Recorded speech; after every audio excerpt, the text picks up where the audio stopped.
Hi నమస్తే వనకం అందరికి స్వాగతం అండి. సో రేపటి ప్రమో చూసుకున్నట్లయితే హారిక ఇంకా నిఖిల్ వచ్చేసరికి టెక్నీషియన్ రూమ్ లో ఉంటారు. అంటే ఒక రకమైన సెక్యూరిటీ రూమ్ ఎట్లుంటుంది, సో మొత్తం కెమెరాస్ ని చెక్ చేస్తుంటారు. సో అలా ఉంటుంది అనమాట. ప్రమో మీకు యాడ్ చేసింది స్క్రీన్ మీద చూసేయండి.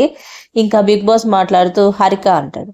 హారిక వచ్చేసరికి ఓ మై గాడ్ అంటూ హారిక ఫుల్ ఎగ్జైట్ అవుతూ ఉంటుంది. చాలా రోజులకి వినిపించింది కదా బిగ్ బాస్ వాయిస్. సో అలా అనమాట. ఇక బిగ్ బాస్ మాట్లాడుతూ ఈ సీజన్ క్లైమాక్స్ కి చేరుకుంది అని చెప్పి స్క్రీన్ పైన ఒక బోర్డ్, ఒక స్పీడ్ ఇట్లాంటివన్నీ పెట్టుంటారు అనమాట. Speed, balance, skill, mental strength, physical strength, focus ఇట్లా అనమాట. సో బిగ్ బాస్ ఇంకా మాట్లాడుతూ టికెట్ టు ఫైనల్ ద్వారా ఫస్ట్ ఫైనలిస్ట్ ఎవరో తెలుసుకునే సమయం కూడా వచ్చేసింది. అందుకు మీరు వివిధ అంశాలలో టెస్ట్ చేయాల్సి ఉంటుంది అని చెప్పి స్క్రీన్ మీద ఇచ్చుంటారు కదా. స్పీడ్, బ్యాలెన్స్, స్కిల్, ఇంకా mental strength, physical strength, focus ఇలా అనమాట. ఇదంతా కూడా టెస్ట్ చేయాల్సి ఉంటుంది వాళ్ళు. సో అఖిల్ మాట్లాడుతూ మరి ఘోరంగా ఉన్నారు వీడు అని చెప్పి అంటూ ఉంటాడు. హారిక వచ్చేసరికి అయ్య బాబోయ్ అంటే యాక్చువల్గా జరిగింది ఏంటంటే తేజ అక్కడ తిరుగుతూ ఉంటాడు అనమాట. ప్యాంట్ లేకుండా తిరుగుతూ ఉంటాడు. అది చూసి వీళ్ళు ఇలా కామెంట్ చేస్తుంటారు.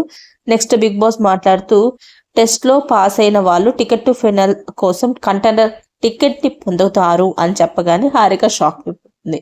సో ఇక్కడతో ప్రొమో కట్ అయిపోతుంది. రేపటి ప్రొమోలో ఎక్స్ కంటెస్టెంట్స్ అంటే ఎక్స్ సీజన్స్ నుంచి వచ్చే అవకాశం అయితే కనపడుతుంది. సో ప్రస్తుతానికైతే టికెట్ టు ఫినాల్లో రన్ అవుతూ ఉంటుంది. నాకు తెలిసి టికెట్ టు ఫినాల్లో ఎవరు గెలిచారు అవన్నీ డీటెయిల్స్ అన్ని కూడా మరో వీడియోలో మీకు నేను చెప్తాను. సో అండ్ మీ ఒపీనియన్ ప్రకారం టికెట్ టు ఫినాల్కి కంటెండర్ గా ఎవరు గెలిచారు అంటే టికెట్ టు ఫినాల్ ఎవరికి వస్తే బాగుంటుంది అని మీరు అనుకుంటున్నారో మీ ఒపీనియన్ కింద కామెంట్స్ లో నాకు తెలియజేయండి. సో మరిన్ని వీడియోస్ కోసం నా ఛానల్ లైక్ చేయండి, షేర్ చేయండి, కుదిరితే సబ్స్క్రైబ్ చేసుకోవడం మాత్రం మర్చిపోకండి.